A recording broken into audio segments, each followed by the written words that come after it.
அடுத்த வருவியா? நானே வருகிறேன். இந்த பஸ்னா நான் அம்மாவா இன்னும் எத்தனை ஊர் நீ சுத்துவ? ஊர் சுத்தினே இருக்கிற மணி எதுவே அவன் எதுவே கேட்க மாட்டேன். எங்களை வந்து கேக்குறது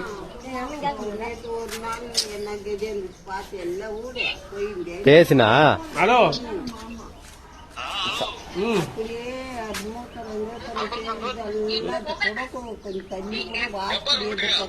நான் எப்ப வரும் தண்ணியா?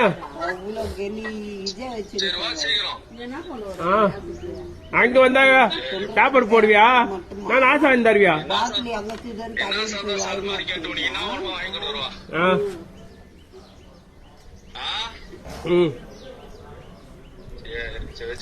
பாத்து பத்திரமா இருக்கு. பத்திரமா இரு. யாருக்கு பக்கத்துல பக்கத்துல இருக்கிறதா? ஏய் பாப்பா பாய் அம்மாதா அஜயாரா பாய். அது போயனா நான் வச்சிரு. சரி.